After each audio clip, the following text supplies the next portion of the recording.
Central জেলটা কোনো ওখানে অপরাধীদের রাখার জন্য ওই সেন্ট্রাল জেলটা না, ওটা হচ্ছে তৃণমূল কংগ্রেসের যত নেতা আছে, যত ওখানে যত অপরাধীরা আছে শেখ শাহজাহানের মতো সবার ওটা পার্টি অফিস। ওটা একটা গেস্ট হাউস তৈরি করে দিয়েছে ওখানে। যখন মমতা বন্দ্যোপাধ্যায় উত্তর দিতে পারবেন? আর মমতা বন্দ্যোপাধ্যায়ের পুলিশ তারা কি করছে? মমতা বন্দ্যোপাধ্যায়ের রাজনীতি হচ্ছে নোংরামি রাজনীতি, খুন দর্শন, চুরি চাচড়া এবং মানুষের সন্দেশখালী এখনো অবধি এসআইআর হওয়ার পরে কিন্তু রোহিঙ্গারা আছে সন্দেশখালীর মধ্যে, রোহিঙ্গারা কিন্তু এখনো বেরোয়নি ওখান থেকে। বন্দ্যোপাধ্যায়ের সরকার মানে নোংরামির সরকার, চোর চাঁচড়ার সরকার।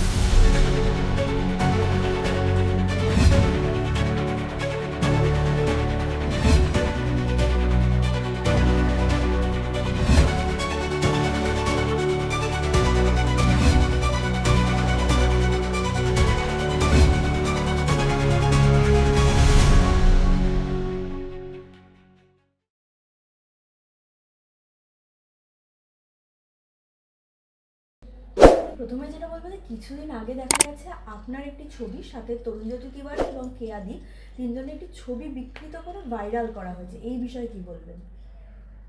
দেখুন, এটা তৃণমূলের ডিজিটাল যোদ্ধা থেকে এই নোংরামিটা করেছেন। আমরা রিপাবলিক বাংলা কিছুদিন আগে একটা শোতে আমরা উপস্থিত হই, কেয়াদি এবং আমাদের তরুণজ্যোতি দা, আমি, ওখানে আরও অনেকেই ছিলেন এবং আমরা বাইরে ওই স্টুডিওর বাইরেই আমরা ছবিটা উঠি। সেই ছবিটা কেয়াদির ফেসবুক থেকে পোস্ট করা হয়। সেই ছবিটাকে এই যে ডিজিটাল যোদ্ধা তৃণমূলের যে নতুন সংগঠনটা তৈরি হয়েছে, এরাই এরকমভাবে এআই দ্বারা এরকম নোংরামো করে ছবিটাকে এতটা মানে একটা দাঁড়িয়ে ভদ্রভাবে সভ্যভাবে একটা ওটা ছবিটাকে তাকে বিছনায় শুইয়ে তাকে এতটা মানে ছোট করে মানুষের সামনে তুলে ধরার চেষ্টা করেছেন, সেটা বলার মতন না। আর তার পেছনে আছেন তৃণমূলের আরেকজন শীর্ষ যে নেতা, ওর নামটা দেবাংশু।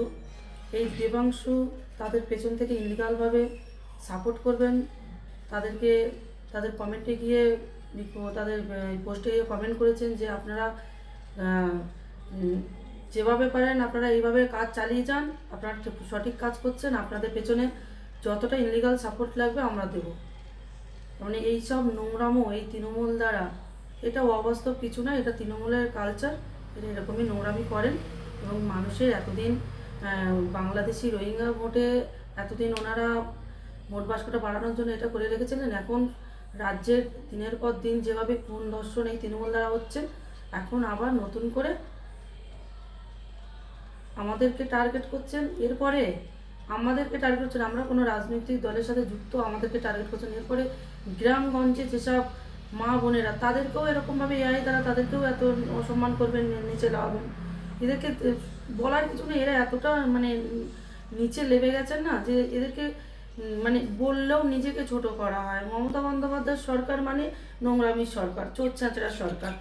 এদেরকে জাস্ট বলার কিছু নেই। কিন্তু আমরা আইনের দরজায় গেছি এবং আমরা আগেও এই পুলিশ প্রশাসন যদি কোনো স্টেপ না নেন, আমরা আরও উচ্চস্তরে যাব এবং যতক্ষণ না এদের শাস্তি হচ্ছে ততক্ষণ আমরা আইনের কাছে আমরা সহযোগিতার জন্য আইনের কাছে যাব।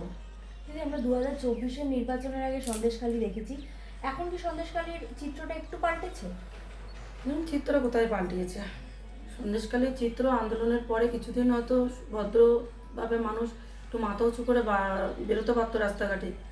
আবার নতুন করে ভেতরে ভেতরে ওরা অত্যাচার করতো, কিন্তু সেভাবে প্রকাশ্যে করতো না। এখন তো নতুন করে আবার শুরু হয়ে গেছে।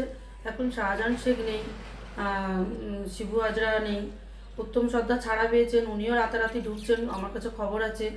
এবং তার ভিতরে শেখ শাহজাহানের ডানাত বাঁত এরা, যে দিলীপ মল্লিক ও সুকুমার মাহাতো তৃণমূলের বিধায়ক ও ব্লক সভাপতি, এনারাও আজকে সন্দেশখালীতে আমরা এত বছর, আমার বিবাহিত জীবন হচ্ছে 15 বছরের, আমি 15 বছরে একদিনও দেখলাম না যে এই ব্যক্তিগুলো, এই তৃণমূলের বিধায়ক বলুন, তৃণমূলের ব্লক সভাপতি বলুন, আগে পঞ্চায়েত প্রধান ছিলেন এই ব্লক সভাপতি যিনি দিলীপ মল্লিক, এদেরকে আমরা কখনোই দেখিনি মানুষের পাশে যেতে। সভা করতেন, তৃণমূলের জনসভা এবং ছোটোখাটো সব স্ট্রিট কর্নারগুলো করতেন, মানুষকে হুমকি দিয়ে নিয়ে আসতেন, বাইক বাহিনী দিয়ে পাঠিয়ে নিয়ে আসতেন, না গেলে তাদেরকে হুমকি দেওয়া হতো, তাদের মাথায় আর্মস ধরে তাদেরকে হুমকি দেওয়া হতো এবং তাদের বাচ্চাদের পর্যন্ত ছাড়তো না। রাতের অন্ধকারে বাইক বাহিনী দিয়ে তুলে নিয়ে পার্টি পিছনে আটকে রাখতেন এবং মহিলাদেরকে পিঠে করার নাম করে তুলে নিয়ে গিয়েও তাদের সম্মানহানি করেছেন। তারপরে কিন্তু আমরা এত আমরা যখন আন্দোলন করি, আমরা যে 2024-এ ফেব্রুয়ারি মাসের 5 তারিখ থেকে আমাদের আন্দোলনটা শুরু হয়, সেই আন্দোলনে কিন্তু আমরা কিন্তু একদিনের জন্য কিন্তু এই তৃণমূলের বিধায়ক বলুন আর ব্লক সভাপতি বলুন আর কোনো তৃণমূলের কোনো কর্মী ছোট নিচু স্তরের কোনো তৃণমূলের কোনো কর্মীকে আমরা পাশে পাই না। এবং মমতা বন্দ্যোপাধ্যায়কে আমরা আহ্বান করেছিলাম যে আপনি আসুন, এসে এখানে দেখুন, কিন্তু উনি জানেন, উনি কিন্তু আমাদেরকে বলেছিলেন যে আমরা নাকি বহিরাগত, আমরা নাকি কলকাতার গুদামের হ্যান ত্যান করে এতটা আমাদের নিচে লাভিয়ে এতটা বাজে বাজে কথা বলেছিলেন। আর এখন আমরাই বলতে গেলে, এখন যদি আমরা সেই মুখ্যমন্ত্রী মমতা বন্দ্যোপাধ্যায়ের বিরুদ্ধে কিছু বলতে চাই, তখনই হয় কি যে আমরা ওনাকে অসম্মান করছি, সম্মান দিচ্ছি না। তো উনি কি আমাদেরকে সম্মান দিয়েছিলেন? আমরাও তো বাংলার মেয়ে, বাংলার কারোর ঘরের পুত্রবধূ, কারোর কোনো সন্তানের মা, কারোর স্ত্রী, আমাদেরকে কোনো উনি সম্মান করেছিলেন? ওনার নেতারা সম্মান করেন? আমরা তো ভদ্রভাবে উনি যেটা করছেন, উনি যে কার্যকলাপ, যে নোংরামি করছেন, সেটাকে আমরা তুলে ধরার চেষ্টা করছি মানুষের সামনে। তার জন্য যদি সম্মান, আমাদেরকে অপবাদ দেওয়া হচ্ছে যে আমরা নাকি সম্মান করতে জানি না মানুষকে, আমরা নাকি একটা মুখ্যমন্ত্রীকে নাকি অসম্মান করছি। মুখ্যমন্ত্রী যাদের ভোটে আজকে মুখ্যমন্ত্রী হয়ে বসে আছেন, তাদেরকে কি সম্মান করেন? সম্মান তো করেন না।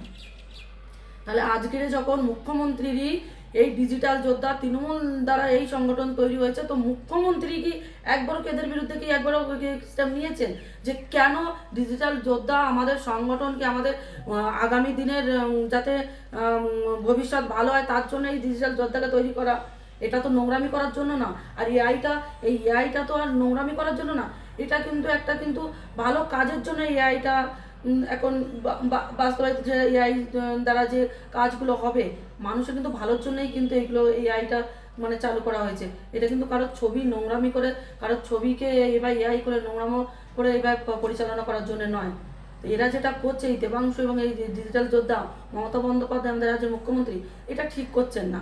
আজকের আমাদের সাথে করছেন, কালকের গ্রামগঞ্জের মহিলা মা বোনেদের সাথে করবেন, তখন কোথায় যাবেন? আজকের রেখা পাত্রের সম্মান যাচ্ছে, কেয়াদির সম্মান যাচ্ছে, আজকের আমাদের তরুণজ্যোতি তিওয়ারিদার সম্মান যাচ্ছে, কালকে যখন আরও 10টা মা বোনের সম্মান এইভাবে যাবেন, তখন কোথায় যাবেন? তাদের ঘরের যখন মা বোনেদের ছবি এরকম এআই দ্বারা যখন নোংরামি করে যখন দেয়ালে দেয়ালে পোস্টার মেরে থাকবে, তখন কোথায় যাবে তাদের সম্মান?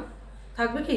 তো এই রাজনীতি হচ্ছে তৃণমূলের রাজনীতি, হচ্ছে মমতা বন্দ্যোপাধ্যায়ের রাজনীতি, হচ্ছে নোংরামির রাজনীতি, খুন দর্শন চুরি চাচড়া, এবং মানুষের এখন এআই দ্বারা মানুষের সংগ্রামটাকে রাস্তাঘাটে বিলিয়ে দিয়ে রাজনীতি করছেন। এইসব রাজনীতিকে আমরা ধিক্কার জানাই, মমতা বন্দ্যোপাধ্যায়কে ধিক্কার জানাই।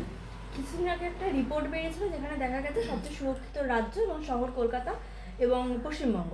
আপনি যখন মেয়ে, আপনি কি মনে করেন সত্যি মেয়েদের জন্য সুরক্ষিত এই শহর? দেখুন, পশ্চিমবঙ্গে কোনো মা বোনেরাই সুরক্ষিত নয়। যতদিন 2011 থেকে আজকে দেখুন 2025, আজকের এই 14 বছর হতে যাচ্ছে, কোনোদিন দেখলেন যে এই বাড়িতে খুন হয়েছে কি ধর্ষণ হয়েছে মুখ্যমন্ত্রী তার পাশে গিয়ে দাঁড়িয়েছে? সবসময় আড়াল থেকে টাকা দিয়ে মুখ বন্ধ করে দেওয়ার প্রচেষ্টাটাই চলেছেন এই মুখ্যমন্ত্রী দ্বারা। তো এই মুখ্যমন্ত্রী একবারও নারী হয়ে একটা নারীর সম্মান চলে যাওয়াটা গুরুত্ব দিয়েছেন? সেটাই কি দেননি।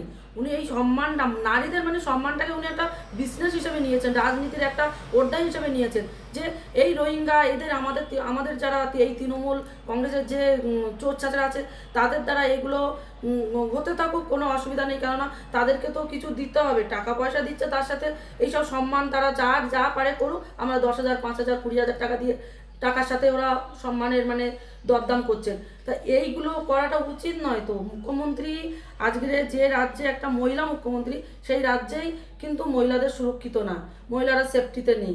তাহলে মুখ্যমন্ত্রী বলছেন যে ওনার পশ্চিমবঙ্গে, ওনার এই রাজ্যে মহিলারা সেফটি আছে। তো কোথায় সেফটিতে আছে, কোথায় সুরক্ষাটা, ওনারা কোথায় সুরক্ষা পাচ্ছেন?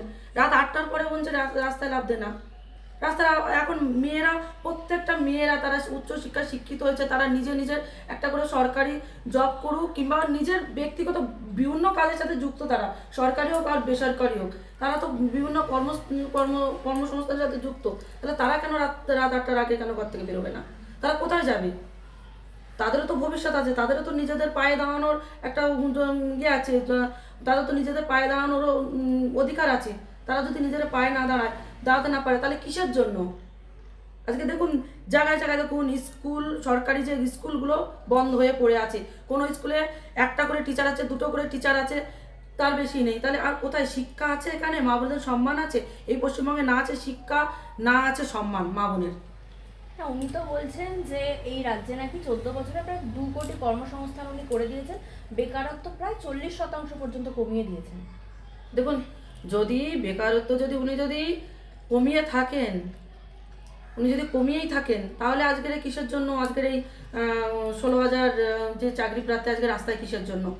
আজকের এই যুব সমাজ কেন রাস্তায় বসে আছে? রাস্তায় কিসের জন্য পুলিশের হাতে মার খাবে?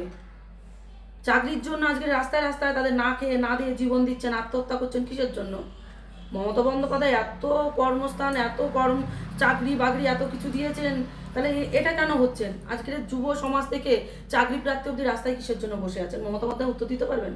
আর মমতা বন্দ্যোপাধ্যায়ের পুলিশ, তারা কি করছেন? লাঠিচার্জ করছেন, মাথা পাঠিয়ে দিচ্ছেন, টানতে টানতে নিয়ে যাচ্ছেন পা ধরে। এগুলো এগুলো এগুলো দেখার পরে মনে হয় যে এই বাংলায় মুখ্যমন্ত্রী এত কিছু করেছেন, শিক্ষা দিচ্ছেন, চাকরি দিচ্ছেন, কর্মসংস্থান দিচ্ছেন, কিছুই নেই এখানে, কিছুই নেই এখানে। আর একটু দেখুন না, 26-এ যদি পরিবর্তন না হয়, 26-এ যদি বিজেপি ক্ষমতায় না আসে, এই তৃণমূল, এই মমতা বন্দ্যোপাধ্যায় দেখুন এই তৃণমূলের সরকার কি করেন দেখবেন।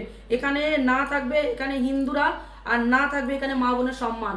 মা বোনেরা এরপরে চার দেওয়ালের মধ্যে চার দেওয়ালের মধ্যে আটকে রাখা হবে মা বোনেদের, রাস্তায় বেরোতে দেওয়া হবে না, কারণ তাদের সম্মান নেই। চার দেওয়ালের মধ্যে তাদের উপরে অত্যাচার হবে। এখন রাস্তাঘাটে হচ্ছে, আর কদিন পরে দেখবেন যে এখানে ঘরের ভেতরে মা বোনের উপর অত্যাচার হচ্ছে। এই মুখ্যমন্ত্রীর মুখে এইসব কথা মানায় না। বিহারে ভোটের ক্ষেত্রে সংখ্যালঘু সম্প্রদায়ের ভোট এবং মহিলাদের ভোট একটা বড় ফ্যাক্টর ছিল, আমরা দেখেছি। কিন্তু আমাদের এখানে যেটা দেখা যায়, লক্ষ্মীর ভাণ্ডার একটা বড় ফ্যাক্টর। মহিলারা মানে বলে থাকেন যে আমাদের স্বামীরা টাকা দেয় না, লক্ষ্মীর ভাণ্ডার দিদি টাকা দেয়, আমরা তাতে খুশি। এখানেও কি মানে কোনো পরিবর্তন দেখা যাবে এবার? আর দেখুন, পরিবর্তন তো দেখা যাবে, অবশ্যই দেখা যাবে। আর 26-এ যে বিজেপি ক্ষমতায় আসে এটা কিন্তু শিওর, এটা কিন্তু শিওর। কেননা দেখুন যেভাবে মহিলাদের উপর অত্যাচার হচ্ছে, যেমন এই চাকরি প্রার্থীরা যেভাবে রাস্তায় আজকে তাদের চাকরি নেই, তারা এসএসসি পরীক্ষা দিয়েও তারা কোনো তাদের লাভ হচ্ছে না। একটা এত বছর, এক একজন 20 বছর, 15 বছর, 17 বছর করে 25 বছর করে চাকরি করছে, তাদের কিন্তু তারা কি করে এসএসসি পরীক্ষা দেবে? তাদের যে এখান থেকে 25 বছর আগে যে অভিজ্ঞতাটা ছিল, তারা যে সাহস নিয়ে, যে মনের ভেতরে যে বলটা নিয়ে তারা পরীক্ষা দিয়েছিল, পড়াশোনা করেছিল, সেই বলটা কি এখন তাদের ভিতরে আছে? নেই তো। তাহলে এখন মমতা বন্দ্যোপাধ্যায় যতই যাই করুক, 26-এ বিজেপি ক্ষমতায় আসছে, উনি ভয় পেয়ে গেছেন। এবং 26 সালে এই যে মমতা বন্দ্যোপাধ্যায় বলছে যে লক্ষ্মীর ভাণ্ডারটা বড় ফ্যাক্ট, কিন্তু লক্ষ্মীর ভাণ্ডার বড় ফ্যাক্ট হলেও মা বোনেদের বোঝার দরকার যে লক্ষ্মীর ভাণ্ডারটা আজকে তৃণমূল সরকার, এই মমতা বন্দ্যোপাধ্যায় কিসের জন্য দিচ্ছে? ভোট বাক্সটা বাঁচিয়ে রাখার জন্য। আর এই মমতা বন্দ্যোপাধ্যায় যখন এই সরকার না থাকবে, তখন কিন্তু মমতা বন্দ্যোপাধ্যায় দেবেন না। কিন্তু আমাদের বিজেপির সরকার কিন্তু বলছেন যে যে যে কেন্দ্র সরকার, মানে আমাদের যে বিজেপি সরকার ক্ষমতায় আসার পরে আরও কিন্তু তাদের তরফ থেকে যে প্রকল্পগুলো থাকবেন, ডবল প্রকল্প কিন্তু এরা পাবেন, ডবল সুবিধা পাবেন কিন্তু এনারা। উনি তো বলছেন যে মানে মমতা ব্যানার্জি বলছেন যে বিহারে ভোটের আগে 10,000 করে দেওয়া হয়েছিল, যেই ভোট শেষ হয়ে গেছে সেখানে বুলডোজার চালিয়ে দেওয়া হয়েছে। দেখুন, মমতা বন্দ্যোপাধ্যায় নিজের রাজ্যের দিকে নজর দেন না। মমতা বন্দ্যোপাধ্যায় সবসময় অন্য রাজ্যের দিকে নজর, নিজের রাজ্যে নিজে কী করছে সেটাই আগে মমতা বন্দ্যোপাধ্যায়কে দেখতে হবে। ওখানে যে হচ্ছে, ওখানে কি মানুষ বলেছেন যে আমাদেরকে ভোটের সময় 10,000 করে দিয়েছেন, ভোট শেষে আমাদের উপরে বুলডোজার চালিয়েছেন? একথা তো সেখানকার মানুষ বলেননি। তাহলে মমতা বন্দ্যোপাধ্যায় বলছেন, তাহলে মমতা বন্দ্যোপাধ্যায় মানুষের মনে একটা ভুল ধারণা তৈরি করতে চাইছেন। ওখানকার মানুষ কিন্তু মানুষের তৎপরতায়, সাধারণ মানুষের তৎপরতায় কিন্তু এসআইআর হয়েছেন আর বিজেপি ক্ষমতায় এসেছেন। তাই মমতা বন্দ্যোপাধ্যায় এখানকার ঝামেলাটাকে, এখানকার ইস্যুটাকে কিন্তু আজকে কিন্তু বিহারের দিকে আঙুল দেখিয়ে কিন্তু মানুষের মনে একটা ভুল ধারণা তৈরি করার চেষ্টা করছেন। হ্যাঁ, এসআইআর শুরু হওয়ার পর থেকে আমরা যেমনটা এখানে দেখতে পাচ্ছি, বর্ডার সংলগ্ন এলাকাগুলো ফাঁকা হয়ে যাচ্ছে। সন্দেশখালীতেও কি একই দৃশ্য চোখে পড়ছে আপনাদের? দেখুন, সন্দেশখালীতে যেহেতু শেখ শাহজাহানের দাপট তো পুরো আমাদের রাজ্য জুড়ে, রাজ্যের বাইরেও বিভিন্ন ভিন রাজ্যগুলোও ওরকম শেখ শাহজাহানের প্রচুর লিঙ্ক আছে। আমাদের সন্দেশখালীতে রোহিঙ্গা যারা এসেছে, যারা নতুন এসেছে, তারা পালিয়েও গেছে কিছু কিছু। আমাদের যে সন্দেশখালী আমাদের খুলনা ফেরিঘাট, মানে আমাদের সন্দেশখালীর পাড়ে যে খুলনা ফেরিঘাট, তার ডান সাইডে কিন্তু 15 থেকে 11টা থেকে 15টা ফ্যামিলি কিন্তু রোহিঙ্গা ফ্যামিলি এসে বসেছে। তাদের কিন্তু না আছে 2002 সালের ভোটার লিস্টে নাম, আর না আছে এখানকার ডকুমেন্টস। তারা এসে ভেতরে ভেতরে গোপন সূত্রে তারা এখানে ঘর বেঁধেছেন, তারা জমি কিনেছেন শুধুমাত্র এই তৃণমূলের হাত ধরে। মণিপুর কোড়াকাটি অঞ্চল, সেখানেও কিন্তু একটা রোহিঙ্গা কলোনি তৈরি হয়েছে এই অনুপ্রবেশকারী রোহিঙ্গাদের। সেইগুলো দেখতে গেলে এরা মানুষকে বুঝিয়েছেন যে আপনারা থাকুন, আপনাদের আমরা তৃণমূলের মমতা বন্দ্যোপাধ্যায় সহ আমাদের নেত্রী সহ আমরা আপনাদের পেছনে আছি, আপনাদের সাপোর্টে আছি, আপনাদের এখানে বার করতে পারবে না, সবসময় আপনাদের ঢালে আপনারা দাঁড়িয়ে আমরা আছি দাঁড়িয়ে, আপনারা এখানে চুপচাপ থাকুন, কেউ আপনাদেরকে এখানে বার করতে পারবে না। সেই হিসেবে সন্দেশখালী এখনো অবধি এসআইআর হওয়ার পরে কিন্তু রোহিঙ্গারা আছে সন্দেশখালীর মধ্যে, রোহিঙ্গারা কিন্তু এখনো বেরোয়নি ওখান থেকে। অন্যান্য রাজ্যের অন্যান্য প্রান্ত থেকে বেরিয়ে চলে যাচ্ছে, কিন্তু সন্দেশখালীতে রোহিঙ্গা ঘাঁটি বেঁধেছে, সেখান থেকে কিন্তু বেরোচ্ছে না। কেননা সেখানে সব থেকে সন্দেশখালী আমি বলবো বসিরহাটের ভিতরে, যে যেমন বসিরহাটের ভিতরে, বসিরহাটের পুরো টোটাল আমাদের বসিরহাট জেলার মধ্যে এইরকম মানে রোহিঙ্গা কোথাও নেই। সংগ্রামপুর থেকে শুরু করে বাদুড়িয়া, হাড়োয়া এবং আমাদের বসিরহাট উত্তর দক্ষিণের ভিতরে প্রায় মানে রোহিঙ্গা ওখানে মানে রোহিঙ্গা অনুপ্রবেশকারী ওখানে বাসা বেঁধেছে এই তৃণমূলের হাত ধরে, এই তৃণমূলের গুন্ডা বাহিনীর হাত ধরে। শেখ শাহান, ওখানে লিটন, আরও বিভিন্ন নেতারা আছে, আবার নতুন নেতা আরও শাহজাহান তৈরি হচ্ছে তাদের হাত ধরে। এবং তারা দেখবেন এই সরবনগর যে বর্ডার এলাকা, সেখানে দেখবেন তারা যেন সেই বেদেদের মতন টোল বেঁধে বেঁধে আছে। সেখানে যখন কোনো সাংবাদিক যাচ্ছে, কোনো ইউটিউবার যাচ্ছে, তাদের উপরে ব্যক্তিগতভাবে আক্রমণ করছে, তাদের উপরে তাদেরকে ঢুকতে দিচ্ছে না, তাদেরকে মারছে, এমনকি মহিলাদেরকে ধাক্কা মারছে, হাতের থেকে তাদের ফোন কেড়ে নিচ্ছে, তাদেরকে ধাক্কা মেরে বার করে দিচ্ছে, এরকম অত্যাচার চালাচ্ছে। তাহলে বুঝুন যে এখান থেকে কিন্তু রোহিঙ্গারা বেরিয়ে গেলেও যে যারা এই বসিরহাট জেলা মানে বর্ডার এলাকার যারা রোহিঙ্গারা বসেছে, তারা কিন্তু একটা বেরোয়নি। যারা রাজ্যের অন্যান্য প্রান্তে ছিলেন, যারা ফুটপাতে রাস্তাঘাটে ছিলেন, যারা এখানে ওখানে করে বাসা বেঁধেছিলেন, তারা বেরিয়ে চলে গেছেন। তাহলে এই যে রোহিঙ্গারা বেরোচ্ছে না, তাদের নাম তো থাকছে না, তাহলে সেখানে তারা থাকবে কি করে এরপর থেকে? দেখুন, থাকছে না সেটা তৃণমূল কংগ্রেস তাদেরকে রেখে দিয়েছে, এই মমতা বন্দ্যোপাধ্যায় সরকার রেখে দিয়েছে, মমতা বন্দ্যোপাধ্যায় রেখে দিয়েছেন। শাহজাহান তো সেন্ট্রাল জেল থেকে কন্ট্রোল করছেন তাদেরকে, যে তোমরা একে মারো, তাকে মারো, তার জমি কেটে নাও, তার ধান পেকে গেছে, তার ধান কেটে নাও, তার উপরে এই করো, তার ঘরের বউকে তুলে নিয়ে এসো, তাদের এই রোহিঙ্গা এসেছে, তাদের এখানে জমি কিনে যায় বসিয়ে দাও। সেন্ট্রাল জেল থেকে তাদেরকে কন্ট্রোল করছে। তাহলে সেন্ট্রাল জেলটা এখন শাহজাহানদের পার্টি অফিস তৈরি করে দিয়েছে। সেন্ট্রাল জেলটা কোনো ওখানে অপরাধীদের রাখার জন্য ওই সেন্ট্রাল জেলটা না, ওটা হচ্ছে তৃণমূল কংগ্রেসের যত নেতা আছে, ওখানে যত অপরাধীরা আছে শেখ শাহজাহানের মতো, সবার ওটা পার্টি অফিস। ওটা একটা গেস্ট হাউস তৈরি করে দিয়েছে। ওখানে যখন এরকম অপরাধ তাদের বিরুদ্ধে আঙুল উঠবে, নিয়ে যাবে, ওখানে রাখবে, জামাই আদরে মমতা বন্দ্যোপাধ্যায় আবার ওখানে ফোন দিয়ে দেবে, ওদের হাতে সমস্ত সুযোগ সুবিধা এখান থেকে বাইরের থেকে মানে লেনদেন করবে, আর ওখান থেকে ফোন করে ওরা কন্ট্রোল করবে, প্রত্যেকটা মানে জেলায় জেলায় কন্ট্রোল করবে। সেইভাবে ওদেরকে রেখে দিয়েছে। তবে এদের বার হবে, এরা খুবই তাড়াতাড়ি বার হবে। মানুষ যেভাবে আমাদের বসিরহাট জেলার যে মানুষ যেভাবে তৎপরতার সাথে যেভাবে কাজ করছেন, এসআইআর করছেন, তো অবশ্যই এদের সবাইকে প্রকাশ্যে নিয়ে আসা হবে, চিহ্নিত করে করে। পুলিশ যদি চিহ্নিত করে ওনাদের হেফাজতে নেন, মানুষ ওনাদেরকে চিহ্নিত করে ওনাদের বাংলাদেশে পাঠানোর ব্যবস্থা পুরোপুরিভাবে করবেন। একদম শেষ প্রশ্ন, বিএলএ 2 যারা আছে মানে সন্দেশখালী বসিরহাট এলাকা, তারা কি সঠিকভাবে সেখানে কাজটা করতে পারছেন নিজেদের? খোঁজ খবর রাখছে, বিএলওদের উপরে অত্যাচার করছেন, বিএলওদেরকে কাজ করতে দিচ্ছে না। বিএলওরা গেলে সেখানে যেসব সংখ্যালঘু যে বুথগুলো, সেই বুথগুলোই আমাদের বিএলওদেরকে ঢুকতে দিচ্ছেন না, কাজ করতে দিচ্ছেন না। আর আমাদের কিন্তু এই বিএলওরা কীভাবে কী করছে না করছে, আমাদের কিন্তু ওনাদের সাথে করার কিন্তু কোনো এখতিয়ার নেই। কেননা এটা ইলেকশন কমিশনার ওনাদেরকে দায়িত্ব দিয়েছেন, নির্বাচিত করেছেন যে বিএলওরা যারা সরকারি স্কুলের যারা টিচার, তাদের উপরে এই দায়িত্বটা, তারাই এই কাজটা কমপ্লিট করবেন। অর্থাৎ আমরা রাজনৈতিক দলের কোনো ব্যক্তি ওই ভিতরে ইনভলভ হতে পারবো না। আর যারা হচ্ছে তারা গায়ের জোরে এই তৃণমূল কংগ্রেসের যারা নেতারা কিংবা বিধায়ক বলুন, ব্লক সভাপতি বলুন, যারা আজকে নিজেদের গায়ের জোরে করছেন, এরা কিন্তু বেআইনিভাবে করছেন। ইলেকশন কমিশনার এদের প্রতি নজর রাখুন। আমি বলবো যে এরা কি করছে দেখে এদের উপরে স্টেপ নেওয়া উচিত। কেননা এরা যে মানুষের বাড়িতে বাড়িতে গিয়ে যেভাবে অপপ্রচার ছড়াচ্ছে যে আমরা মানুষের বাড়িতে বিএলও ঠিকঠাক করে হয়েছে কিনা, কে কি করছে, আমরা ক্যাম্প করছি, কিন্তু দেখুন ভারতীয় জনতা পার্টির এক জায়গায়ও দেখুন ক্যাম্প হয়নি। কেননা এটা ভারতীয় জনতা পার্টির কোনো বিজেপির কোনো কার্যকর্তার উপরে দায়িত্ব নেই, দায়িত্বটা হচ্ছে বিএলওদের উপরে। বিএলওরা ক্যাম্প করবেন, সাধারণ মানুষ থাকবেন তাদের সাথে, সাধারণ মানুষের তৎপরতায় এবং বিএলও তৎপরতায় এই এসআইআরটা কমপ্লিট হবে। আপনাদের কাছে কি অভিযোগ আসছিল বিএলওরা ঠিকমতো কাজ করছে না বা শাসক দল থেকে চাপ দেওয়া হচ্ছে তাদের প্রতি? হ্যাঁ অবশ্যই, বিএলওরা কাজ করছেন, কিন্তু বিএলওদের কাজ করতে দেওয়া হচ্ছে না। বিএলওদের উপরে শাসক দল থেকে বলতে তৃণমূল থেকে তাদেরকে চাপ দেওয়া হচ্ছে, তাদেরকে বলা হুমকি দেওয়া হচ্ছে, ভয় দেখানো হচ্ছে, এমনকি তাদের পাড়ায় ঢুকলে তাদেরকে ভয় দেখিয়ে তাদেরকে তাড়ানো হচ্ছে। যে স্কুলের টিচার যারা যাচ্ছে বিএলও এসআইআর ফর্ম নিয়ে বাড়ি বাড়ি দিতে, তাদের উপরেও কিন্তু ভীষণভাবে কিন্তু আক্রমণ করা হচ্ছে। অসংখ্য ধন্যবাদ দিদি।